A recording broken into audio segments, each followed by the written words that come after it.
As you all know, today we have a very special speaker, all the way from KL. Right? We have the honor to actually invite Mr. Premesh Chandran, the CEO of MalaysiaKini. He's also the co-founder of Allstars, the business accelerator in KL. And it's actually a very funny story how we managed to invite him all the way here. It's like, come on, just ask me just now during dinner. It's actually by coincidence. My co-founder John was in Google Dev Fest a few months ago. So he went there, he was chatting with me online, asking how's it going. He says they're slow, I think he's ended up in the overflow room or something. But he said, it's okay, there's a pretty girl sitting beside me, So then he ended up having lunch with him. With her, together with her boss, which turned out to be Mr. Premesh. So then he decided to fly over to Webcamp for our event. So that was purely coincidence. He didn't expect it to happen. So yeah. So once again, I'd like to welcome Mr. Premesh Chandran.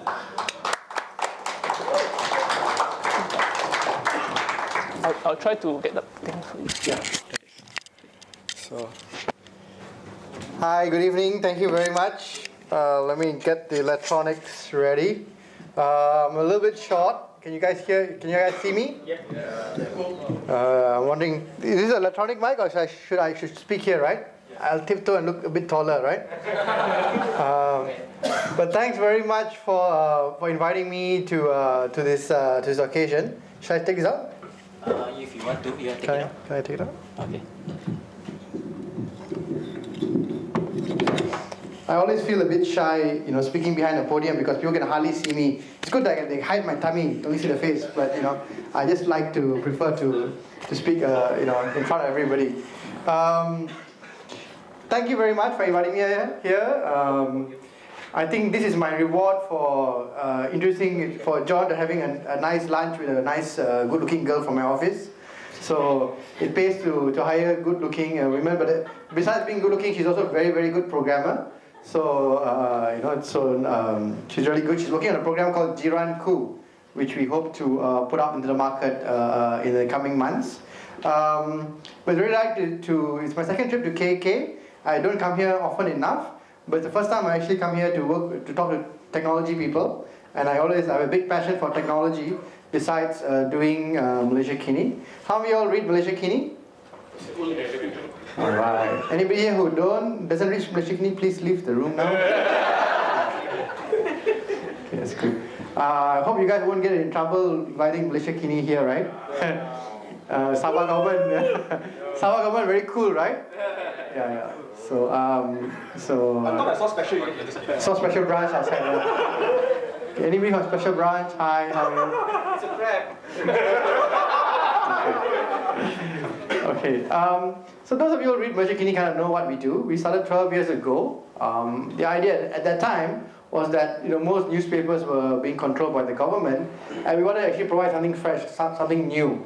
My partner Stephen Gunn and myself used to work in the Sun newspaper back in the early 90s when the Sun was first launched. And although we try to do many things in the Sun, there are a lot of boundaries, a lot of things that you can't publish. We got some stories out. One very, very interesting one was the deaths of migrant workers in detention camps, and became a national issue. Ironically, the police wanted the charges for it, but ironically, within a few months, we actually won an award from the Malaysian Press Institute. And the award was given to us by the Prime Minister Mahathir. So Prime Minister giving award to us all after everything sort of went away, but they still went after Irene Fernandez, an NGO activist, for that story because she was on the main sources. So we did many, many things in the Sun, but there were a lot of boundaries, a lot of things that we couldn't do. So when the internet came along, we really wanted to use internet as a vehicle, and that's why we launched MalaysiaKini. There were 6 of us when we launched MalaysiaKini, just a few days before the '99 general elections, and we did not know how it would go. But very interestingly, we hit 100,000 readers within the first 8 months. We hit 100,000 unique IPs per day within the first 8 months of launching MalaysiaKini. So you can see, people really wanted that kind of independent news. We started publishing only in English and Malay. It was free in those days. It was also the height of the .com bubble. In the late 90s, a lot of .com things happening. We really set it out more to be like kind of a social enterprise as opposed to really profit-making, work. I think the big lesson for us was that within a year and a half, we realized we wouldn't be able to sustain financially. Advertising was very tough, Everybody thought advertising would kick in, but because of the political nature of our country, a lot of advertisers were very nervous about advertising in MalaysiaKini. MalaysiaKini was seen to be a voice of dissent, a voice of dissidents, not really pro-government, and we didn't want to be pro-government, and that was one of the big issues. So on one hand, you could attract a lot of audience because of our very interesting content, but on the other hand, advertisers stayed away. So we got in a very difficult situation, and we had kind of a make or break. And I think any startup, all of you who are startups out there, will face a situation of changing or pivoting or going, doing something different. And in 2001, we made the decision to go to become a subscription website that we actually pay for content, right? So today, there's a lot of people talking about paying for content, right? New York Times, Murdoch. But in those days, when you say pay for content, go, huh? What? Who's going to pay for content? Everything on the internet is free. So we really went against the grain. But we had a very clear idea that who is our customer, right? That we knew that our reader really liked MalaysiaKini. They would visit MalaysiaKini practically every day. Those who like us really like us. And we figured that at least 10% of our total 100,000 readers would actually subscribe to MalaysiaKini because we thought this 10% really liked us. They're the most frequent users. So we decided to go on this very difficult journey to go into a paid subscription model. None of our staff supported us, and we thought we were crazy. All our readers thought we were crazy. We did a survey. Like most good businesses, you do a survey first. You ask your customer, do you want this, right? So 98% of our readers said we won't subscribe. Only 2% said they would subscribe. So we hoped it was wrong. Actually, 10% would subscribe. So when we launched our subscription in 2002, for the first 1 year, only 1% of our readers subscribed. Big shock. 100,000 readers, only 1,000 subscribed. So it just showed how hard it was to go against the grain. So even the 2% who said they would subscribe, then only half actually did subscribe. Terrible, huh? Yeah, it's tough. But it was really a make or break. But from that point onwards, subscription has grown, readership has grown. So we really went on a very difficult situation. But knowing that our customer really likes our news was a key point in understanding our business. We knew that advertisers would not be able, we couldn't rely on our advertisers, but we knew we could rely on our readers. So we said, never mind, let's see how many of them will pay. And instead of 1%, today about 8% of our English readers subscribe. 8 to 10% of them subscribe, which is very good. And nearly 30% of those subscribers subscribe up to 3 years in advance. So they pay 388 for a 3-year subscription. They have a choice of subscribing for a month basis, for 3 months, for 6 months, for 12 months, but many of them opt to for 3 years. So that's another good lesson in terms of doing a business is that, what's your customer really about? Will they actually pay more, pay less? What is their nature? And we found out that a lot of our readers are very loyal. They don't like the hassle of making payments, right? So they say, fine, I'll give the money. I'll be reading for you for the next 3 years. Even if I don't read you, it's okay. So many of our readers do it out of a sense of loyalty, but sense of agreement with the mission of what MalaysiaKini stands for. MalaysiaKini stands for independent news and information, but more so news that actually creates democracy in the country, creates a sense of social justice, news that creates freedom of expression or supports freedom of expression. So MalaysiaKini is very much a mission-based organization.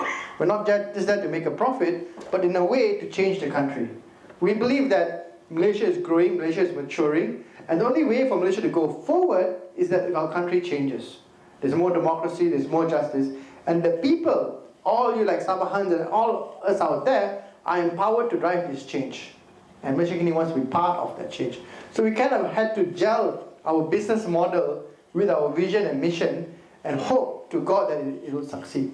And it's been tough, but we broke even in 2004, and we've been in the black since then, except for last year. Last year was a very difficult year for us. We kind of overspent, we made a loss, and we really had to trim down and again turn around the company.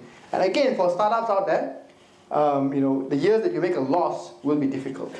And you will need to actually bite the bullet and actually turn around. How many of you out there run your own companies? Wow, not bad, huh? A lot of business owners, startups here. How many are your company kind of big companies like more than 50 employees or small companies? Small companies. So you kind of like startup phase, right? Startup, small companies getting going, things like that. So I think the lessons learned as MalaysiaKini is a startup. One is that we had an idea, we got the readers, but it didn't quite work. We had to bite the bullet, we had to turn it around once. We grew, in fact we grew too fast, we made a loss and we had to bite the bullet and turn it around again. So this year has been much better. We've been able to lower our costs and actually drive things forward. And MalaysiaKini continues to grow. Recently, a few weeks ago, we launched our Chinese section went subscription. Early on, it was only the English section was subscription driven. A few weeks ago, our Chinese section was, we went subscription driven. And just checking my time so I don't run over time. Okay. We studied the market and we found that it's only likely that people subscribe if we have kind of a monopoly over the content. A lot of content is subscription. So instead of going subscription ourselves, we actually did a pairing. There's another Chinese site called Merdeka Review. How many of you read Chinese? Not that many, yeah? One at the back, okay. Do you read MalaysiaKini Chinese version? You do? Oh, great. Do you subscribe yet? Not yet? The door, that side, the door there. You subscribe soon. Anyway, so there's another independent news site called Merdeka Review. And instead of just going MalaysiaKini subscription, we worked with them. And you can now buy one subscription for both websites. So both websites are now closed. So you want to read independent news, or whether it's in MalaysiaKini or the site called Merdeka Review, you pay one subscription, you get both sites. So we had a target of 3,000 subscribers, by the end of the year. Again, we look at all our numbers, we say X number will subscribe, We said, okay, by end of the year, we launched in October, end of the year we'll have 3,000 subscribers. Guess how many we have today? More than 3,000? We've passed 3,000 in less than a month. Oh, wow. So we've passed 3,000 subscribers in less than a month. So you know what? Again, the other lesson is that whatever predictions you do, good or bad, they're going to be wrong. It's hard to make predictions. Start after you have all your numbers, you have all your Excel sheets, you have this prediction, that prediction, but you never know, right? So for some reason, if your customers really like you, they can exceed your expectations. That is good. Sometimes your expectations will be disappointed. And you need to have that kind of fallback plans as you plan your business. So that's been pretty good, and we hope to grow our Chinese section base. The Malay section and the Tamil section is still free. So there's what they call internal cannibalization. That means you don't want to subscribe, you still can go to the Malay section and read for free. The content is not the same all across. So some people still subscribe because they want content in those specific languages. But those who want a little bit, they just actually go and read the Malay side, which is fine by us. Again, we have to couple the idea of making a profit, making a return, with getting the news out to as many Malaysians as possible, because when they vote, we want them to vote wisely. Vote as an informed voter. There's always the freedom of choice of who you vote for, but be informed about the issues, be informed of what's going to happen, and then vote wisely. I think we've seen the results of the internet, social media, Twitter in the last election, 2008. There were big changes in Peninsular Malaysia. But I think even in Sabah, Sarawak, and all across the countries, I feel our governments are becoming much more accountable to the public. Our governments are actually much more aware of the public debate, are much more conscious of what people need. It's a big attempt to cut down on corruption. It's a big attempt to address the needs of the people. And I think that's good for a country. The more we have democracy, the more accountable our governments become. You agree with me? Yes. Fantastic, yeah. So it's interesting now, of course, we're leading up to the next election. There are many other things to do. One thing that we did after the 2008 election, we recognized that there's a huge demand for independent news. We recognize that MalaysiaKini is very KL based. We only do so much of coverage, on issues surrounding political parties and politics, which is very Kuala Lumpur based. And we really wanted to go out. But we realized we don't have the economics to finance, reporters in all towns across Malaysia. So what we did was we banked on the idea that every citizen, armed with their handphone, armed with their passion, can become a journalist, right? There's no reason why any of you out there cannot learn journalism and understand the principles of journalism about being fair, being accurate, being credible, and reporting in a balanced way. So we launched this program called Citizen Journalists Malaysia, CJ.my, and we started doing trainings all over the country. Penang, Johor, and in all over the country, in Peninsular Malaysia, and here in Kota Kinabalu, different parts of Sabah, in Kuching, all the way up to the inlands in Baram, with the Penang in all areas. And I'm very happy to say that for the last 3 years, since 2008 of doing this, we have trained, I think, about 300 citizen journalists, and they have produced over 1,800 videos on issues around them. I think a big success, right? How about a big clap? And I'm very proud to mention that Marcel, who is the head of the Citizen Journalism Malaysia chapter in KK, is here. Marcel, will you please stand up? I'd like to introduce myself. So, he's done a great job in Sabah. You can go to cj.my, the portal, and you can see so many issues coming out of Sabah. And they do this on a volunteer basis. He's carrying a big camera. It's not paid by MalaysiaKini. He makes his own investments in his own equipment, and he's done a fantastic job in bringing out issues, which MalaysiaKini can't do. So again, it was a challenge for MalaysiaKini to balance between our mission and our vision and our financial resources. And we found a way forward, and thank God it has worked. And there are many, many more issues coming out, from MalaysiaKini. 2 other projects which we presented at Google Dev Fest, where John was. One is called Jiranku. Jiranku is a mobile app and a device app, which it's able to link apps and devices together in proximity. So for example, all of us in this room could link with each other, and you could be chatting with people around you, say, hey, this Prem fella talking bullshit lah. Or you could be, you could be chatting with each other, you could see who's around and say, hey, I need a lift back here. You could organically link up with people instead of having to know whether it's a Wi-Fi network, what's the password for the Wi-Fi network, and things like that. So your laptops, your phones, your Android, your iPhones could all link up together, and you could have a discussion going on, debate. I could throw out a question, you could answer it, you could show the results on the screen. So it's kind of what I call a device for proximity communication. We hope to have that out early next year. The other project that we're doing is called Feed George. It's about geodata aggregation. It's about maps and how you actually put data on the maps and share these maps out. So you can do trails on the best trails of Sabah, best food. You can do maps on where the orang hutan are, where your best beaches are. You can do any kind of maps and put any kind of data on it. You can draw boundaries, you can draw circles, and kind of share these maps. So you all do videos and post them on YouTube. One day all of you will be doing maps and hosting them on feedgeorge.com, and people will be able to find out that kind of data. The other thing that John mentioned is that I'm also part of a group called Allstars. It's me, Dr. Siva, and Dash. All 3 of us have been entrepreneurs for over 10 years, and we're all of us doing our startups. And we're looking at what were the successes in the US, and you may see in the US this new generation of business accelerators called things like Y Combinator. Have you heard of Y Combinator? Yeah. Have you heard of Techstars, based in Colorado? So these are new forms of business accelerators where they actually, it's kind of a summer, like a semester session. Where in our first batch we had 87 applications. 25 companies pitched to us last week. We've selected 13 to work with going forward. But we're very happy to see, it's very KL based, and there's some companies from Penang and Johor. But we're really keen to see how we can work with startups in Sabah, in KK, and other areas to help them, create their business and move their businesses along. So any of you are startups and you want mentorship, you want coaches, you think we can add value, we think we can help you drive your business forwards, you have ideas, you have concepts, you can go to our site called Allstars.my. I don't know whether I can show it to you on the laptop, but all you got laptops in front of you, right? You guys are all techies. You can go to Allstars.my and see much more about what we do at Allstars. We have got fantastic lineup of mentors. Besides the 3 of us, Dr. Siva, myself, and Dash, we have Ganesh, who runs MOL, Friendster. We have Mark Chung, who runs JobStreet. Bob Chua, who runs Pulse. Richard Tan, who runs Lelong. A lot of top people who have done it and really succeeded in the business and are willing to share their experience with other entrepreneurs. And you see how Silicon Valley works.